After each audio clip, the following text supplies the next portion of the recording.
Bonjour à tous, c'est Sylvain et vous êtes sur Rue des Joueurs. On se retrouve aujourd'hui pour une vidéo un petit peu spéciale.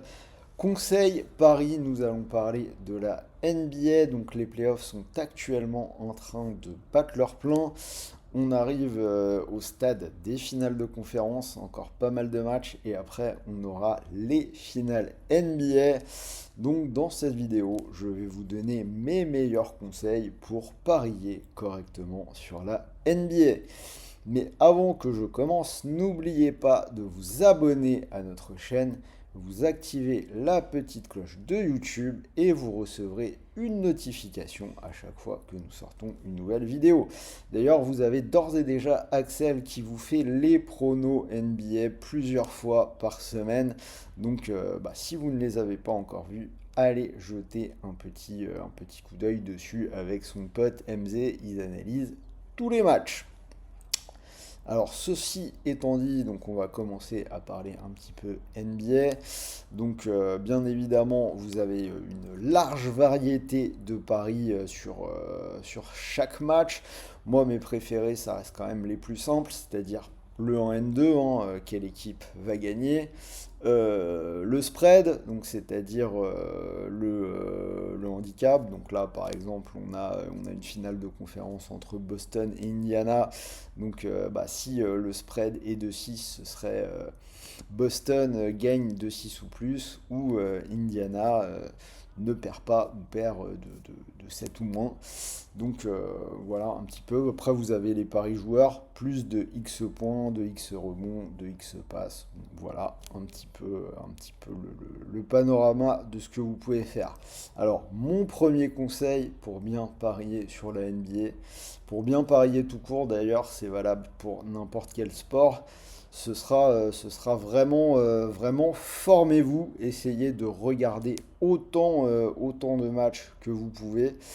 Regardez les résumés des matchs de la nuit tous les matins, hein. Vous avez ça gratuitement sur YouTube, même si vous n'avez pas les bonnes chaînes. Si vous avez les chaînes qui vont bien, si vous avez BeIN, essayez de regarder NBA Extra le midi. Vous avez toute l'actualité de la nuit. Et de toute façon, même si vous n'avez pas BeIN ni le League Pass, chez pas mal de books, vous avez la NBA en direct. Bon, du coup, il faut ne pas trop dormir pour suivre le rythme. Donc pourquoi je vous dis ça? Ça permet un petit peu de connaître le style de chaque équipe. Est-ce que c'est un jeu qui repose sur l'attaque ou sur la défense? Est-ce que ça privilégie le jeu plutôt rapide? Bref, ça vous donne un petit peu une idée pour savoir comment chacun joue. Consultez les médias américains, essayez de comprendre un petit peu l'anglais si vous avez du mal. Mais voilà, vous n'avez pas trop le choix. On est sur une ligue américaine et c'est là que se trouve l'info.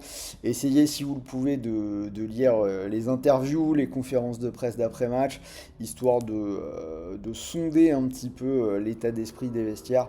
En plus, c'est la NBA, donc les interviews d'après-match sont obligatoires. C'est pas le foot de chez nous où si les joueurs ont un peu le seum et qu'ils n'ont pas envie de faire l'interview, ils viennent pas. Eux, ils sont obligés et même si ils essayent de se contrôler, quand ça va pas, on le ressent et ça permet d'avoir des informations. Donc formez-vous, c'est vraiment mon premier conseil. Deuxième conseil, tous les matins, faites une analyse, faites vos propres pronos de la carte, mais ne pariez pas tout de suite, attendez un petit peu. Pour tous ceux qui suivent la NBA, vous savez très bien comment ça se passe. On a l'Injury Report, hein, le tableau des blessures qui est vraiment mis à jour justement au jour le jour. Et il est quand même assez fréquent qu'on apprenne des absences plutôt importantes 1 heure avant le match. Donc à mon sens, les paris NBA, ça se prend vraiment au dernier moment. Ça se prend le soir, prenez-les avant d'aller vous coucher vers 22 h, 23 h, minuit, selon les horaires de début des matchs. De toute façon, là maintenant, on est en finale de conférence et en playoff, donc Donc, et après, on aura les finales. Donc, les matchs, c'est vraiment tard là. A priori, on est sur des 2 heures du matin, 3 heures du matin. Donc, vous avez la chance de pouvoir faire vos paris le plus tard possible. Après, l'an prochain, quand on va reprendre la saison régulière, il y aura des horaires un petit peu plus faciles. Donc, voilà. Deuxième conseil, analysez votre carte, mais attendez jusqu'au dernier moment. Et enfin, donc mon troisième conseil, je vais essayer de vous faire une petite liste de pièges à éviter pour bien parier sur la NBA. Alors, il y a vraiment quelque chose que vous devez garder en tête, c'est qu'une saison NBA, c'est très très long. 82 matchs de saison régulière, plus les playoffs. Et j'ai envie de dire que pour les parieurs, le gras de la viande, les paris sérieux, vous allez les prendre sur les playoffs, hein. C'est pour ça que je fais cette vidéo maintenant. C'est vraiment en ce moment les demi-finales de conf, les finales de conf. Les finales, en plus, c'est les mêmes équipes qui jouent les unes contre les autres sur une série de 7 matchs. Donc vous avez vraiment de quoi avoir un feedback. Si vous regardez les matchs, vous pouvez engranger de l'information au cours de la série. Par contre, avant ça, saison régulière, on a beaucoup de gestion de calendrier, beaucoup de gestion du physique. Donc n'hésitez pas à étudier les calendriers des équipes sur les matchs qui vous intéressent.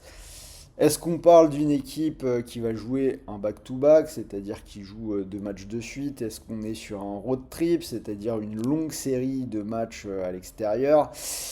Où il n'est pas rare d'ailleurs de jouer 5 ou 6 matchs de suite sur la route. Est-ce que vous avez noté que certains joueurs ne jouent pas les back-to-back? Est-ce que certains joueurs font du load management? Bref, quand on comprend ça, on comprend que certaines équipes peuvent faire des impasses sur certains matchs, qu'il y a des matchs plus importants que d'autres. Encore un petit truc, renseignez-vous sur la diffusion de la TV américaine. C'est tout bête, mais on parle de joueurs NBA, c'est-à-dire des stars à l'ego surdimensionnés. Donc tout simplement, c'est assez rare qu'on laisse tomber un match qui est en prime time sur la télé américaine. C'est particulièrement vrai pour la NFL, pour ceux qui suivent, mais c'est aussi le cas dans une moindre mesure pour la NBA. Donc voilà, je vous ai donné mes meilleurs conseils et quelques pièges à éviter. Ça peut vous donner une bonne façon de commencer à parier sur la NBA. N'hésitez pas à me dire ce que vous en pensez dans les commentaires. Est-ce que vous avez d'autres idées pour bien analyser la NBA? N'hésitez pas à m'envoyer un petit pouce bleu. Et bien évidemment, je rappelle pour tout le monde, les paris sportifs sont interdits aux personnes mineures. Et pour tout le monde, veillez à garder une pratique récréative. N'allez pas perdre de l'argent que vous ne pouvez pas vous permettre de perdre. Pensez au petit pouce bleu, ça fait toujours plaisir. Et moi, je vais vous souhaiter une bonne fin de saison NBA, de bonnes finales si vous voyez cette vidéo d'ici là. Et donc de bons matchs, de bons paris, de bons gains. Et on se dit à très vite pour une nouvelle vidéo de conseils. Salut à tous!